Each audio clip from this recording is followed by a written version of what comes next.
Top 7, magazine politique ya Radio Top Congo FM, oyo ezongelaka basango ya motuya ya Poso Mobimba, elongo na acteur politique pe ya société civile. Présenté par Myriam Bokechu. Mikolo nyonso ya samedi na ngonga ya 20h15 pe dimanche na ngonga ya 18h. Pona ko participer, benga na 089 37 35 852. Top 7, politique ya RDC na Bozindo.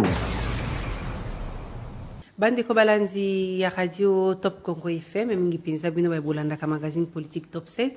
Top 7 zali magazine topelinaka ya Radio Top Congo FM ezongela kana Bozindo nyonso ya mutu ya oyo itambusa biso Poso Mobimba.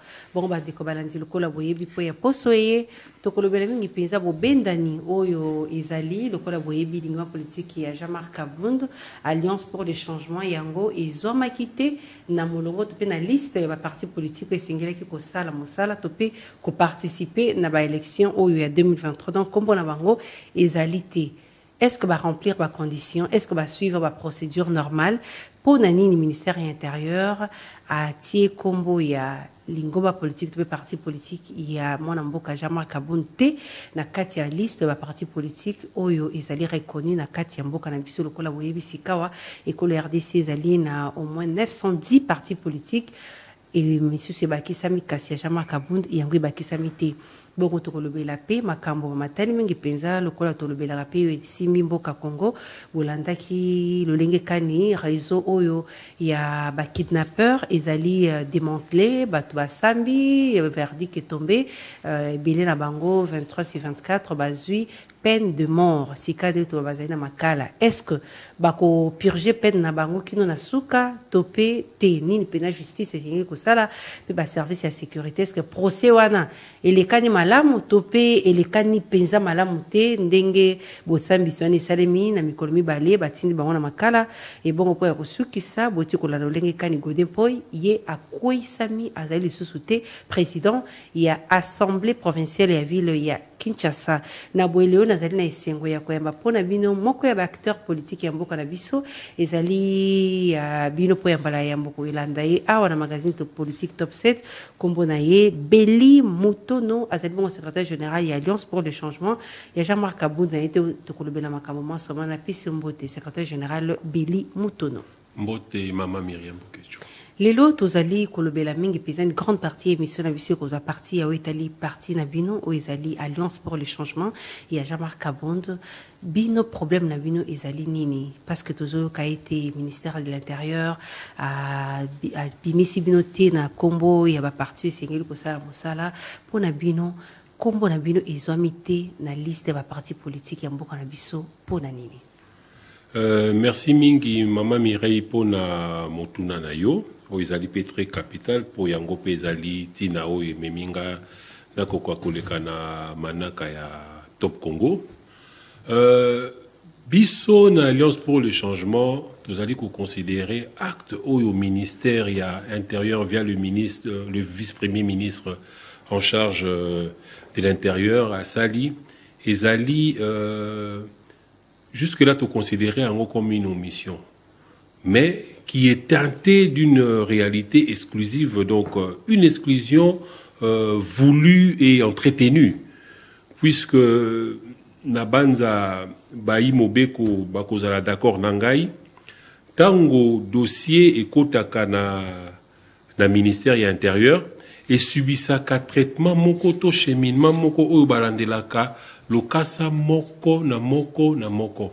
Alors na o etali biso na époque wana pe na kobeta c'était que dossier na biso to kotisa yango banda le 14 juin 2022 et que au regard de tous les éléments fournis seul eloko au ministère est reproché à biso en son temps. Ezalaki sigle o biso to tiaka assez pambate lingomba politique mosusu pe e bandaki ko utiliser sigle wana ya assez ndeto yaka kosala o babengi un addendum ba ko pona ko corriger situation wana na pena kati ya ba statut na biso pona ko bakisa h wana o ezali ko paraître na sigle na biso et au bout de cela une note de perception et pesamaki na biso poto kende ko ko futa misolo y afférent na bakesi ya trésor public dont les preuves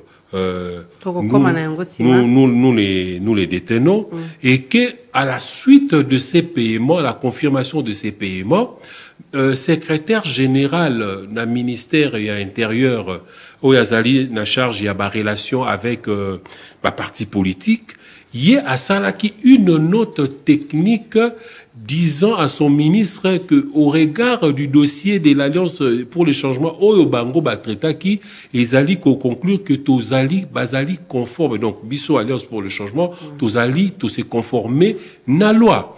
Et que situation peut ezali ko prévaloir, c'est que le fait que tout le monde a une liste Oyo vice-premier ministre et à intérieur à transmettre na CENI et tozalité ezali ko la qui ça a été dossier na lolenge oyo ye akamateli ezali na lolenge bango bazali ko distiller na opinion publique te. Pour Nabino, dossier Nabino qui le parti politique Nabino ezali reconnu na kati ya mboka na biso te pour nani selon bino. Selon bango.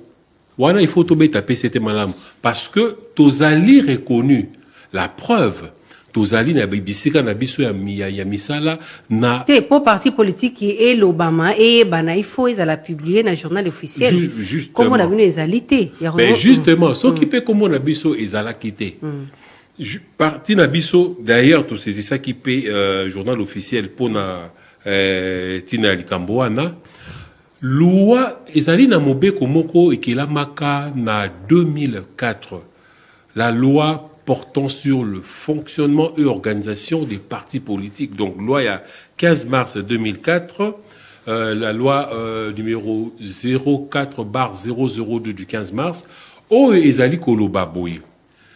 Tango dossier à parti politique et subir traitement na yango normal et que ba reprocher yango eloko mokote, secrétaire général a qu'au transmettre et pas à ministre une note technique lui demandant d'agréer ces partis puisqu'ils sont déjà conformes dans la loi. Donc, il y a appelé ça agrément.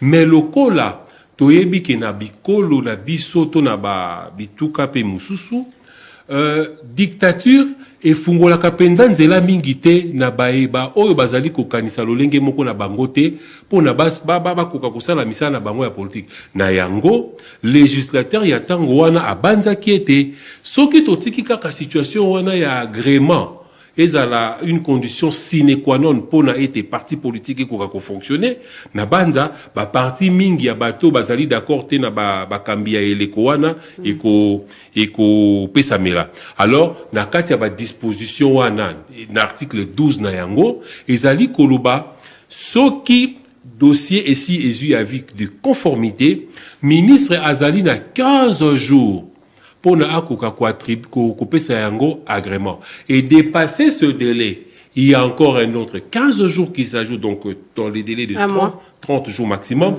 ce qui ministre à prendre arrêté na dossier à partir au législateur qui avis de conformité le parti fonctionne d'office et de la manière la plus légale ndakisa bisika na biso ya mosala ezali connu tozo sala musala te to tozali parti maleti to bata misima na nkuku sima ndako yebanite tozali na boulevard moneno ya mboka oyoyo est-ce que pourquoi bango moko ne nous reconnaissons pas mais pour nani baye ko tuna biso te comment bino bokoki ko s'afficher en tant que parti politique pendant que vous en avez parlé on a bloqué parti politique à Jean-Marc Kabon ezali système ya régime oyo en particulier tokotanga moto mosusu te tokotanga vice-premier ministre ya intérieur parce que yende azali autorité habilité ya ko pesa agrément na ba parti politique pour ko fonctionner. Est-ce que bino na niveau de Gérard Bozali en ordre pour pesa misolo na bino oyo ko pesa bino makoki ya ko remplir ligne de conditions ezali ya ko futa caution ya $10,000 avant que parti na bino la reconnu. Je répondrai par l'affirmatif maman Bokechu oyo ezali copie. Il y a note de perception oyo de Gérard à pesa kibiso. Tango pe tozwa ki document yango to suka ki wana te to kenda ki na Robank Robank peut apercevoir qui misolo pour na compte il y a trésor public. Au koki kota la paix au vérifier malamu. La date il y a le 15 juin. Le 15 juin 2022. 2022. 10 000 $. Voilà, na compte il y a nini pour le compte Tanganenge Bakomi. Namoni Robank présente l'Alliance pour le changement. Namoni en faveur de la DGRAD au titre PC numéro suivant note de perception. Namoni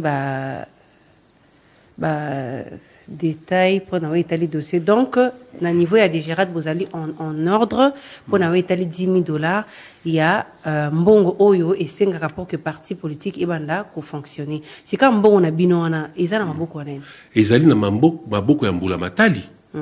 Puisque compte wana ezali compte il y a trésor public où ils allaient géré par l'État congolais. Donc ils allaient l'État congolais né à Zumisolo, il y a baimboka oyo ba se soumettre na ba exigence na bango pour na tokoka ko accéder na droit na biso ya kosala mosala na biso ya politique. C'est quoi bozo senga bazong c'est le bongo ou bien ba rétablir na droit na bino ya ko reconnaître parti. Te tozali ko senga ba droit na biso ba reconnaître biso en tant que parti politique. Et na stade oyo tozali pour na eleko tozali ko kene na maponami. Et Sengelite, ministre et intérieur, Asala na Lombangu, Abba qui sa liste additive corrigeant cette erreur matérielle si elle en est une. Ce qu'ils allaient considérer comme erreur, et Sengeli na bango, baye ko la kusala musala na lolingi longobani pour na corriger makambo ya boy. Mais moko ya baye ba kusala kana ministère intérieur alika na Top Congo, alobete bango boutique la jamais ko déposer document kuna na ministère intérieur. Mon mboka wana ngai pe na landa ki mais na koloba na yo na bosse l'un des collaborateurs il y a ministre vice-premier ministre intérieur na koloba na bosembo mama Bokechu kende ko wana abuki lokuta botika document na ministère intérieur botika document na ministère intérieur vous en accusé de réception ezali et puis toza même le mokanda oyo et komami pe signamé na secrétaire général ya ministère ya intérieur oyo na note technique na ye numéro 328/000/SG/REPAP 2022 a komelaki ministre na ye pour na kolbabo na point 3 ya mokanda na ye lobi boye la formation politique a déposé sa demande d'enregistrement à savoir la demande d'enregistrement de la formation politique dénommée Alliance pour le changement en sigle A.CH, bon, c'est wana tomelaka yango na prononciation, donc tobengaka AC, a été introduite en date du 14 juin 2022 au cabinet de votre Excellence. Donc, Excellence wana ezali ministre naye à tutelle, donc vice-premier ministre intérieur. Après examen du dossier, il s'avère qu'il est conforme à la loi précitée. Donc, loi on a otaki koyebisa bino na ebandeli ya masolo na biso, loi il y a 15 mars 2004, donc Azali Kouatessé et de tous ceux qui précèdent, je soumets à la signature de votre autorité le projet d'arrêté d'enregistrement de cette formation politique. Donc, tango déjà Yemoko, secrétaire général ou Azali Nabat, service technique naye, pour vérifier éléments moko, lokasa, moko en partant de nos statuts, de notre projet de société. Est-ce que Bissoba fondateur pour Nakobeta PCT Ngapé Nazali fondateur et cofondateur? Est-ce que Bossala qui demande il y a enregistrement signé par les membres, les 3 fondateurs? Pas les 3 fondateurs, les 31 fondateurs. Partout dans Bisso Tosangisa et Ezala qui représentait selon PB exigence PKK ya Mibeko, présence province moko na moko 26 provinces, mais ça là qui que Tokenda qui même au-delà par rapport à l'ambition où ils allaient qui ondinga na biso. Donc ba document les attestants pe nyonso tozali na yango et que d'ailleurs na niveau on a nyonso on a ba reproché ki yango te ponyo so salamaki na lolengo moko la plus méticuleuse qui puisse être. Si kawa vous le te nyonso ezali en règle pour respecter qui procédure. Si kawa ba bureau il y a réception pe à traitement et ba candidature ils ont kanga dans une semaine les 15. Bozo zelanini parce que tout est na une semaine. Est-ce que bobanzi était na une semaine on est ministère intérieur à cause la nyon surtout a payé bino agrément et puis bo que nous tika ba candidature na bino. Le lenge baloba kana lopoto qu'il n'est jamais tard pour mieux faire. 7 jours, ça paraît peu, mais c'est aussi beaucoup. Délai na oyo seni à Katakindelo, ils a courir.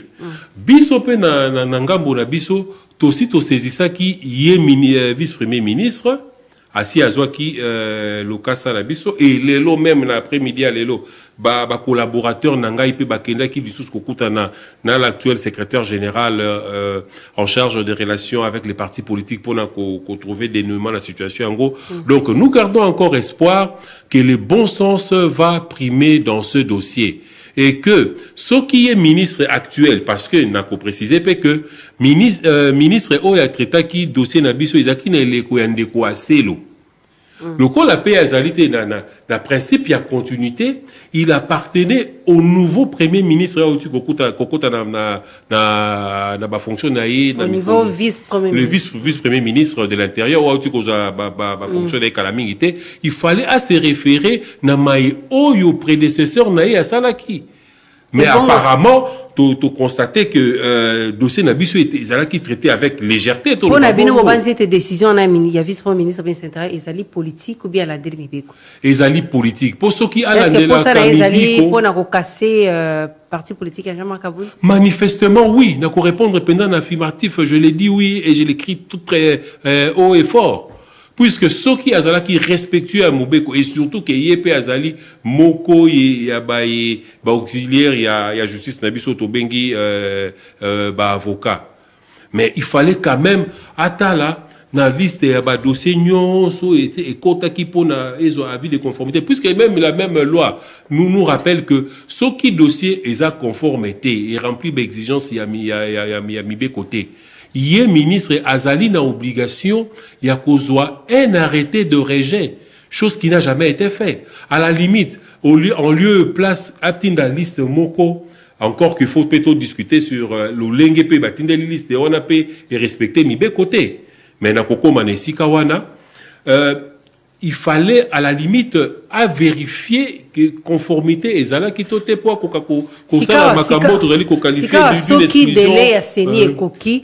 A papé sibino agrémenté pour ça l'année. Ce qui délai à Seni et Koki papé sibiso agrément na bisoté na banza na lolenge ya kosala mosala ya Seni ton administration nyoso normal ezalaka na étape ba bengaka ba contentieux et ya mawa kozala ke élection na nous penza et salemité to banda déjà ko fungola ba dossier contentieux et kozala mais beaucoup qui peut déjà parce que vous avez besoin de participer na maponomi beaucoup qui te ko kindina parti politique vous soube ko kota na regroupement mususu pour présenter ba candidature bien ko kindi en tant que ba indépendant.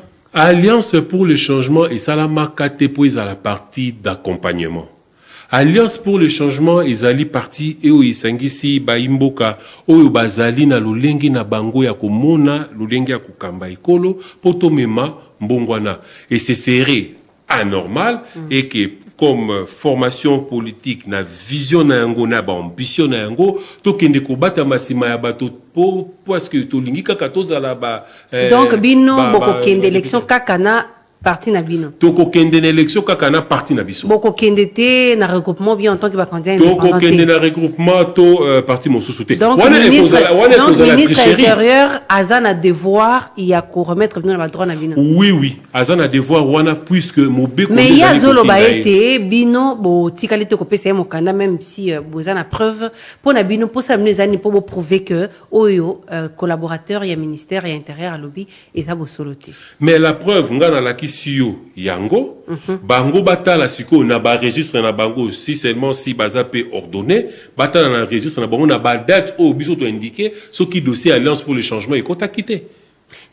Réponse ni ba réserva qui na l'une des conditions yo il faut parti politique et vrai na kati mboka na biso il faut que initiateur na yango a jouir na ba droit civique na ye. Est-ce que lelo Jean-Marc Kabunda ça ko jouir na ba droit civique na ye en tant que citoyen congolais? Na kolimbola malamu nanu na lolenge oyo tunelinga motona kolobate kaka initiateur ezalaki et Lisanga. Lisanga, oui. Voilà. Alors, on la ligne kaka te poto personnaliser kaka débat au sujet autour du président. Peut-être aussi position n'a pas jouer en votre défaveur. Pas du tout. Pas du tout. Puisque déjà même à l'époque Otokotisaki ba dossier wana azala qui en liberté. Puisque hier ba interpellé Bati Pembeni à partir il y a le 9 août 2022. Or dossier autozali ko lobela ils ali dossier izala qui introduit depuis au tangi malamu na mikanda na biso depuis les 14 juin. Donc en ce moment-là, il s'est posé pas de problème ni pour l'honorable Jean-Marc Kabund. Dossier, il y a obtention et agrément. Ben justement, nazali kokoma nazali penda ko limbola na lolenge penza malamu po ba imboka na ba mamo bazo sala bilanga na suka ya mboka ba koka ko comprendre dossier malamu. Parce que na kati ya liste ya ba fondateur o ikotaki na repris na statut pour na kozwa autorisation na niveau ya ministère, ils ont là qui repris ba kombo ya ba congolais ba ike et que na biso banso biso nyonso tozalaki irréprochable na ba dossier na ba élément nyonso moko si ko tango komi agrément pour que kombo na ya parti que le journal officiel est-ce que ça parce que Jean-Marc Kabund azali na ko jouir na ba droit civique et politique na été parce qu'ils appellent une des conditions. L'honorable président Jean-Marc Kabund azali ko jouir na plénitude ya ba droit civique na ye pambate atikali kozala sujet ya condamnation mon côté. Et jusque-là, il bénéficie encore de la présomption d'innocence, comme les reconnaît nos lois. Kotiaye na boloko et pekisi yete à jouir na ba droit civique na ye. Mais Azar boloko ça nanda kuna été né au résidence surveillée. Ben justement, voilà encore une erreur tôt en torse piétinant encore les lois de la République qui voudra que un élu à cause à la mise en résidence surveillée pembeni tango bazalina nukolandela te bakosambisa ye et nakao etali l'honorable Jean-Marc Kabund azali bénéficiaire il y a ordonnance il y a cour de cassation demandant que ba assigner na résidence surveillée prison ya makala ezali esika ba bombaka mais sembo lo ba été ya ngonde ezali kaka justice ya ngonde lo ba été résidence surveillée lingi ko lobate kaka landako bazana droit ya replacer et siko ba monete sécurité il y a prévenu na paix assurance et justice et cause la garantie peut-être ba tcha kuna parce que ba monete kuna cause la sécurité et puis garantie ya ko kimi cause la té peut-être pas na ye ba akokai ko s'échapper na maboko ya justice mais mobeko pe et lobité que centre pénitentiaire des ali résidence et surveillée. Parce que notion on a il faut pas définir biso yango malamu. Puisque une résidence est surveillée et zali ndako bakoki ko tiaye bisika nyoso bakoki ko linga.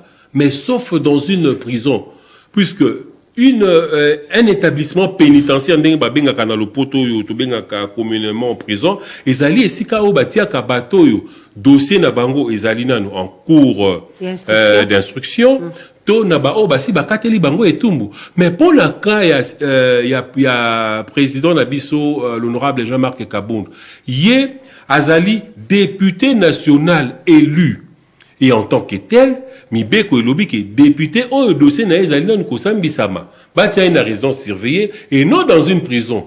Ce qui est la définition mibeko na ba liste ya ba bisika ya kovanda parce que même mibeko kaka na droit civil na biso bazali ko reconnaître bisika ya kovanda des ali au babenga dans le poto domicile to résidence et non une prison. Mais les lois Jean-Marc Kabund atikala te ko za enrôler ceux qui bazali ki bénéficiaire na ba droit civique na pour na ni bakenda ko enrôler était na prison à Makala. Madame na kopé sa yo information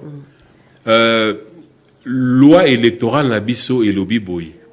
Au monde na ba candidat nyonso o pena nous va se prononcer te à la limite. Na yebi ba ko s'enrôler les jours J. Le jour J. Mais si ka mais na kana biso pe. Atikala te ko se fait enrôler. Te atikala c'est enrôler parce que ba prisonnier pe ba enrôler ka bango CENI azala. Donc Jean-Marc Kabund azana carte na. Azana carte d'électeur qui malheureusement pe bandi pe ko s'effacer. Donc azala candidat. Jean-Marc Kabund azala candidat à l'élection en 2023. Wana pende sika na linga kina ko ya pena beta CTK ko ebisa ba imboka ke ba bongama pona ko élire 6e président de la République démocratique du Congo. Wana les campagne électorale on a annoncé que à cause de la candidat ya otozo ba ba bongama ba ibaki na kati ya course wana to kondongwana président Jean-Marc Kabund pe à cause de la lignée étant en prison.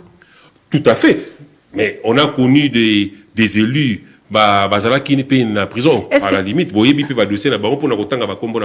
que le lot to fungula un peu parenthèse yande ko jama kabun ezala qui était erreur pour naie koluka ko je dirais koluka ennui au azana ngo lelo alors que parti naie ezala qui na pouvoir parti naie akala parce que le lot azala. Qu'est-ce que vous appelez ennui koluka ennui? Ennui le lot azala ennui parce que azala nanda kuna ita azala makala ya bi azala qui précédé. Il y a qu'au manifester, tu dois manifester qui est l'endroit, il y a chef de l'État pour que, à comme on a visité, comme il est là. L'honorable Kabound Azali, acteur politique, mon aîné. Et en tant que tel, loi, to, mibeko, na yambo cannabis, Azali, qu'on reconnaître, y droit, y a qu'au émettre, opinion, na lolenge mboka ezali ko kambamela mais akoka ko sala ngo na kati ya parti parce que bango yo swazala qui à l'époque membre ya parti présidentiel yo kanisi te mama Bokechu ke na etamboli nyonso bango batambolaki abetaki setete ke awa tozali ko tambola malamu te awa wa esengeli to bongisa mais tango ya moni ke lolenge na vision bazalaki nango na parti na yo ya kala ozali ko lobela peuple li yambo. Mais à mon que peuple azali ko se retrouver te na programme auto na lolenge na bango ya kokamba bango mokope ba moni que oh tato a komi ko tia biso na moi difficulté to tia nie pembeni parce qu'il faut peto beta c'était président Kabound azba bengana qui il a été radié dans l'histoire de l'UDPS. Je ne sais pas, il peut être le premier à ce niveau-là à subir un tel sort. Tango bango ba radié yeko acteur politique monene ya mboka oyo asangisi ba himboka pona kokela oya yi parti politique. Est-ce qu'à regretter kalelo na attitude na ya l'endroit ya chef de l'État a regretter bino bato mo na kaina prison te a regretter ka soki mokete attitude wana pambate alobaki haut et fort ce qu'il pensait de la République. Donc ata lelo soka bimi prison akobandela maloba wana akobandela tout en respectant la loi. Beaucoup de choses alobaki tout en ne respectant pas la loi. Mais c'est maintenant à la justice de nous le prouver.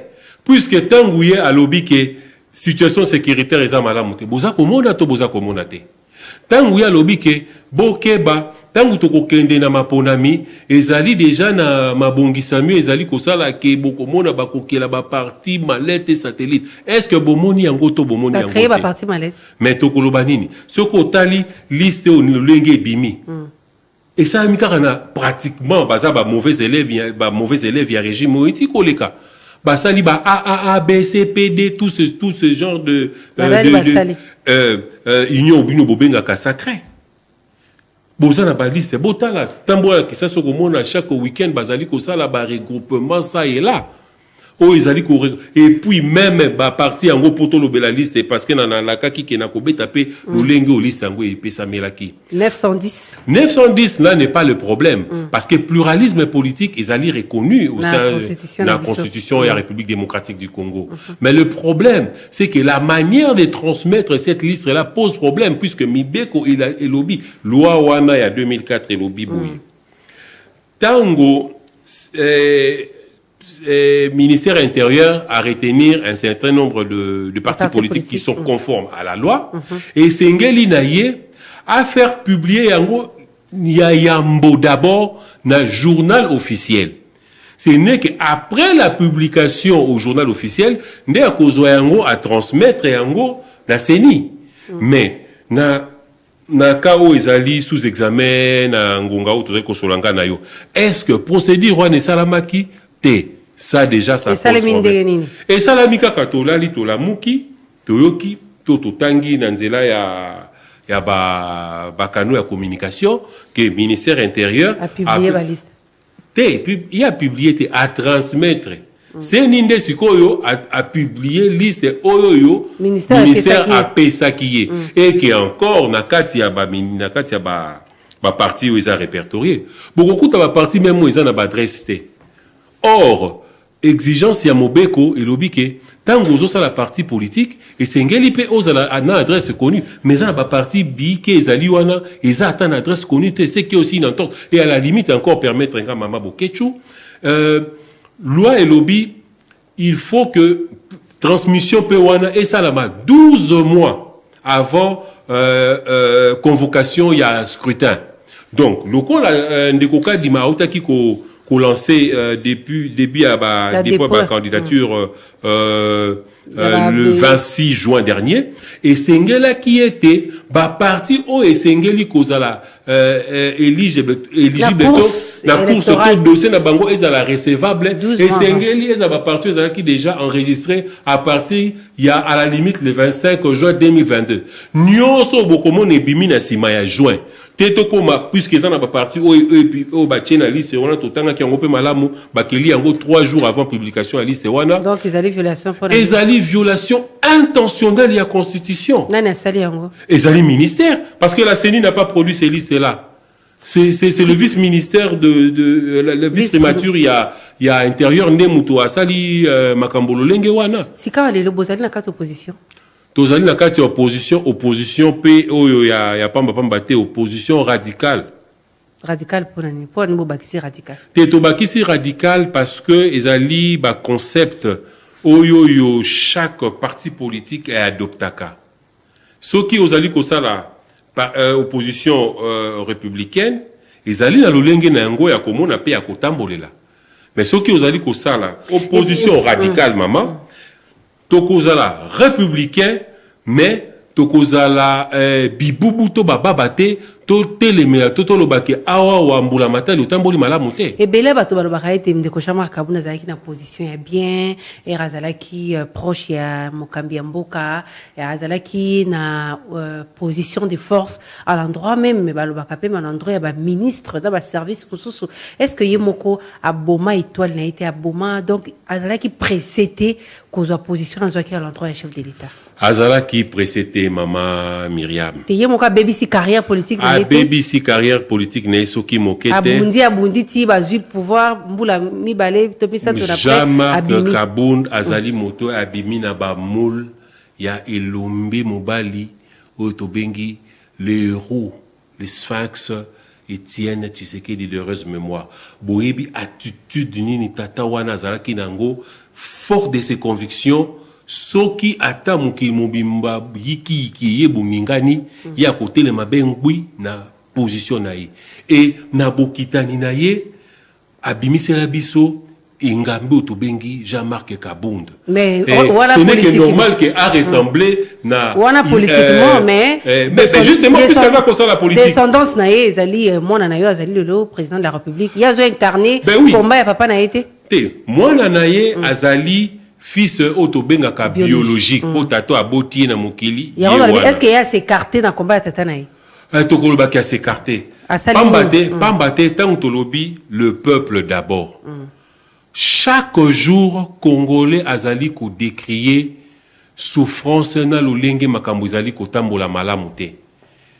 Bango to yé en tant que mokambi, il fallait to santaka. Ça, c'est ce que je n'ai pas dit, c'est ce que je ne dirai pas.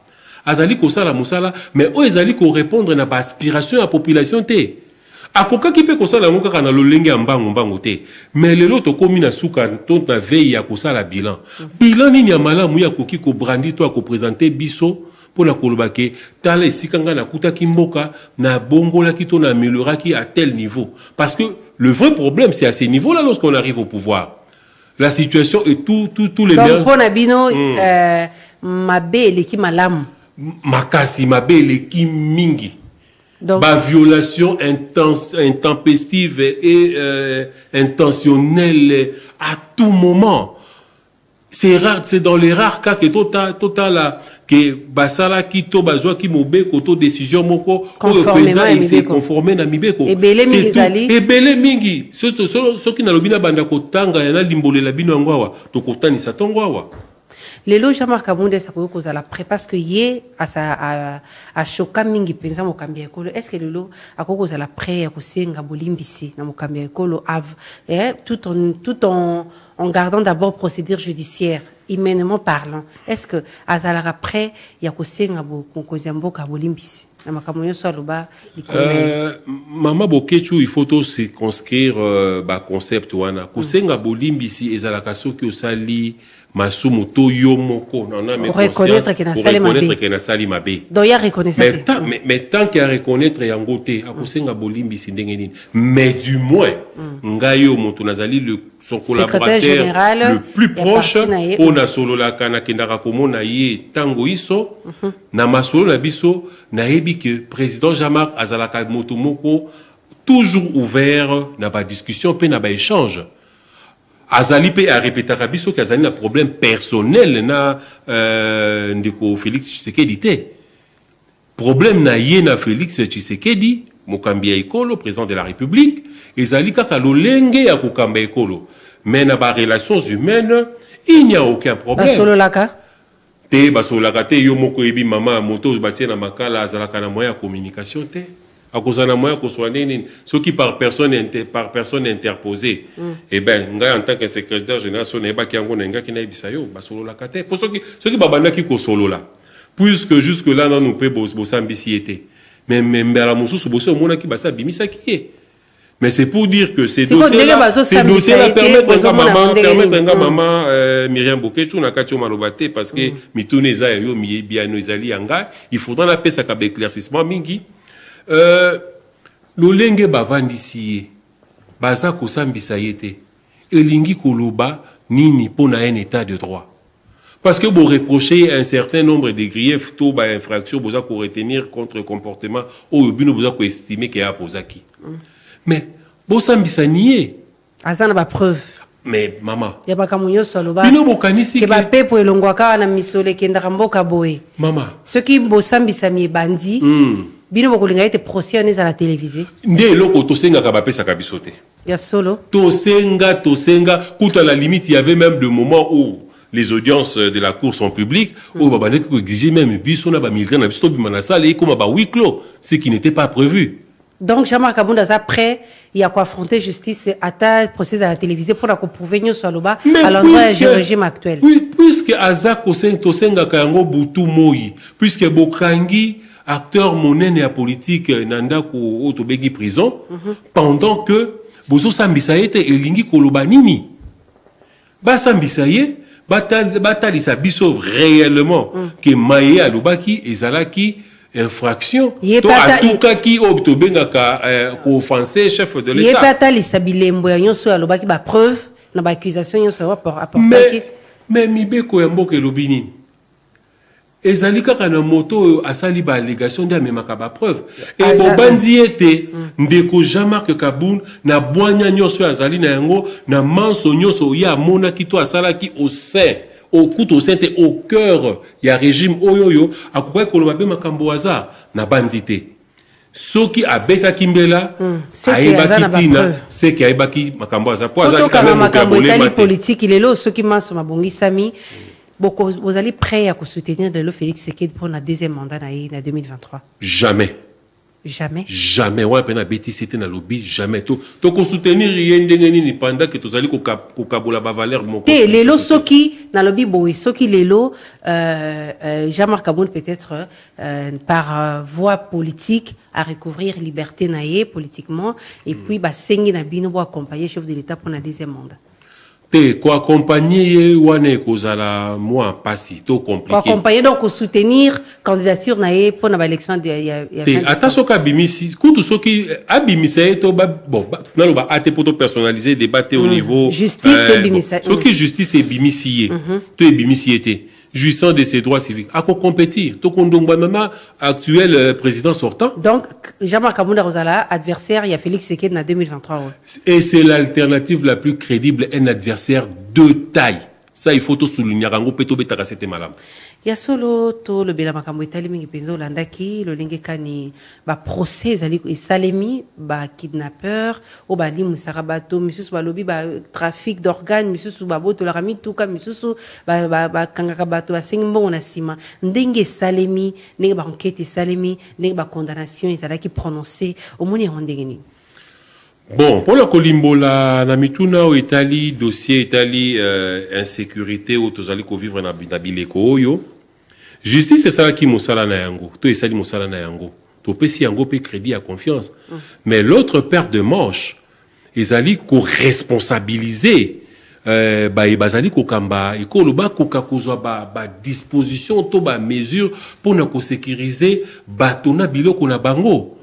Pamba te tozali komona butu moi insécurité bandi kozwa ba proportion moko très inquiétante et que mosala to lolenge to approche na bango ya koluka ko éradiquer yango ezali ko répondre te na ba aspiration ya biso population parce que les ko sala po ba rencontrer ba aspiration ya population ba isembo ba bazali ko kamba ko sala d'abord réforme na kati appareil sécuritaire ezamala muté police na biso ezali sous-équipé police na biso banda régime et bandi mosala aucunement bapesa bango sokoto même ya kolata na nzoto aucune fois l'équipement ezalité même ceux qui bonne foi ego ezali toza na église to ndimelaka par la foi esengeli makanisi ekokisa mapena ba acte bo batia ba moyens conséquentes na appareil sécuritaire pour la ko éradiquer ba phénomène wana. Est-ce que ndenge salami obanzi ete phénomène wana ko sala éradiquer ya ba communiquer tant on surtout ça comme nous recherchons tel nous recherchons famille tel les autres kabo. Est-ce que banzi ete ndenge batona ba kangami 24 personnes phénomène wana pe ko sala endiguer et ko sala endiguer te parce que tozala pe toloba pe sembo na mokili mobimba ba attitude to ba déviation à lolenge wana ezalaka mais il appartient au pouvoir public de prendre des dispositions coercitives pour aider ba réduire ba poche ya ba comportement na ezo ba proportion mingité et ce qui est aussi étrange et bizarre na République démocratique du Congo tomonaka mingi soki tozo poussa na kaka na baeleko ya bamponami nde ba phénomène ya boende mataka tozali pe komituna est-ce que ezalaka moyen te lolenge to babenga kango ba dilatoire to ba manœuvre oyo ba régime o ekambaka biso elingaka te to poussa na maponami po bango ba monike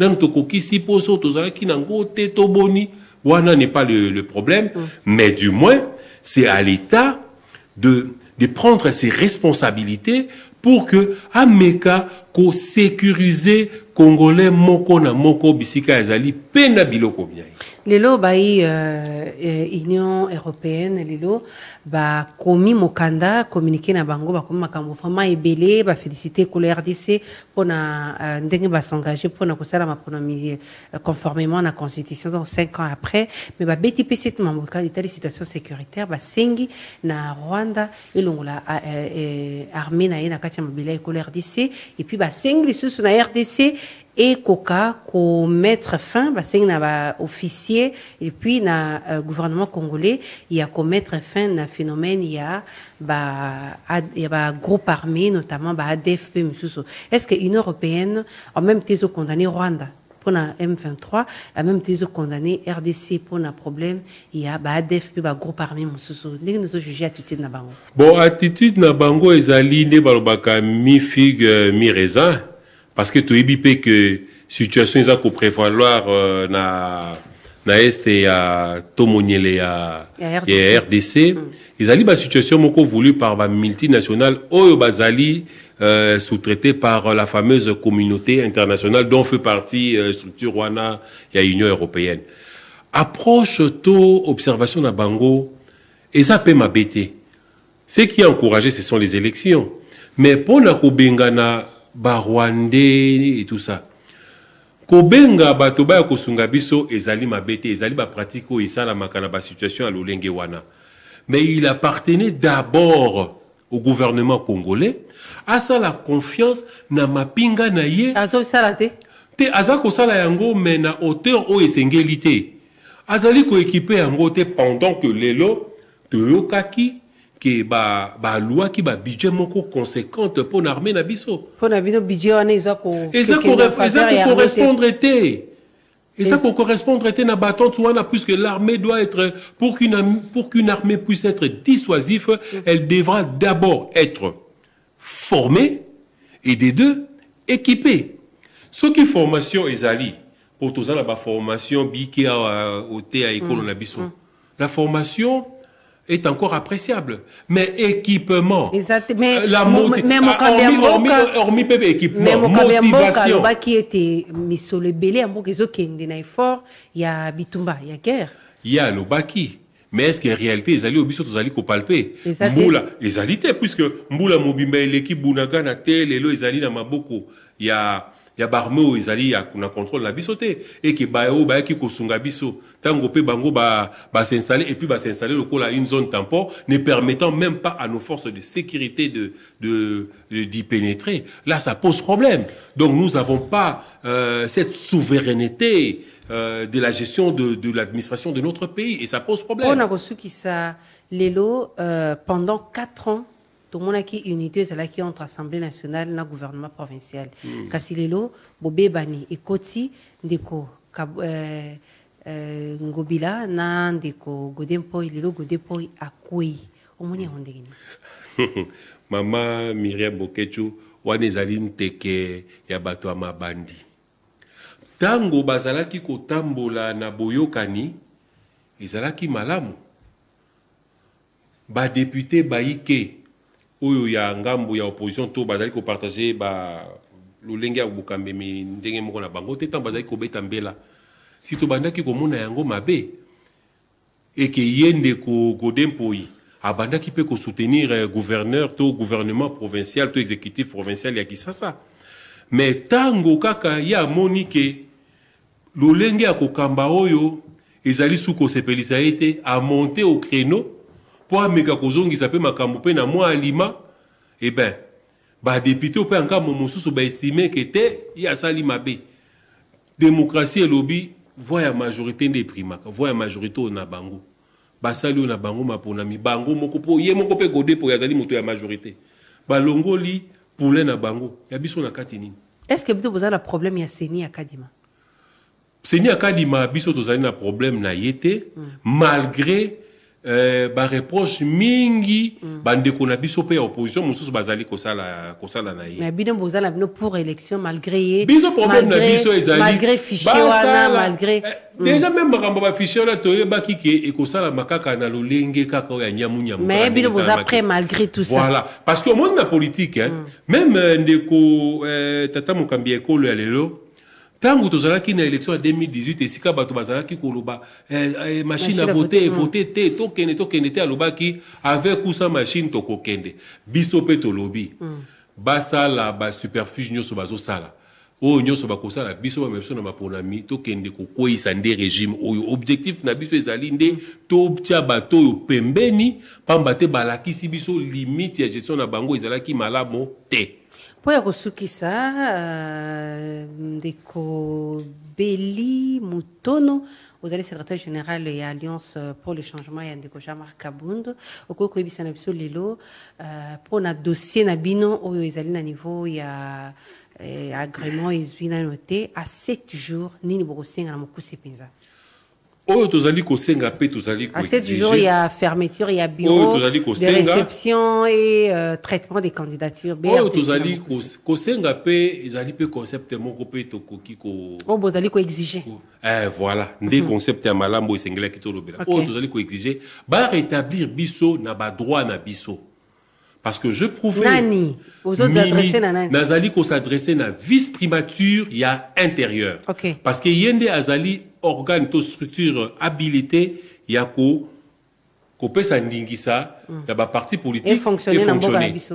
Mais azape abosa na kate azape na banzube to ba garde-fou ba tia pembeni na ye pe akende pe au-delà te soki lolenge to vision batwana sepeli sibinote tozali ba adversaire politique o banda ko tia biso moi mpoko so pona ko sala ça ce n'est pas être honnête pona bato pe bazali ko prôner soit ça nini soki 15 jours et coquille ba pesibino agrément déjà to saisisaki et que tena mgongo à répondre bisote et tozala ki pe agréablement surtout to landa na ba voix des ondes de réaction na bango alors toujours qu'il dépend de l'étape en sous.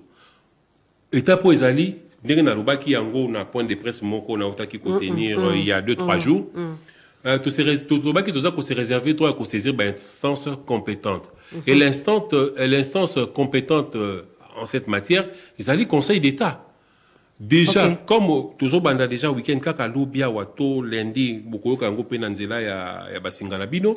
To ko saisir conseil d'état pour y akoka kokabola biso na ba divergence de vue o biso ezali ko créer pokoso ya ko pekisa bayi politique basala musala na bango malamu. Yango objectif pour ya kusukisa objectif na bino ezali nini o boza ko kende boza ko insister à tout prix ko participer na maponomi o ezo salema. Maponomi ezali ko salema ezali droit constitutionnel o ezali reconnu pour la Congolais. Objectif principal ezali ya ko kende ko participer pe ya ko boto la ba siège nyonso oyo union sacrée ezali ko nganzamela na yango. Ya bangote? Eza ya bangote? Eza ya peuple. Si biso nde peuple nde peuple pe apesa bango timing ngonga ngo pese bele mitotika lobe na sanza mitano na sanza mitano biso peuple toko mise en charge pe toko talisa bango toko tia bango pembeni. Ya solo secrétaire général ya Alliance pour les changements ya ndeko Jean-Marc Kabund Beli mutono na sangwende to sukisi manaka ya top 7 ya mokolo malilo lilobana ya suka na maso tolobi.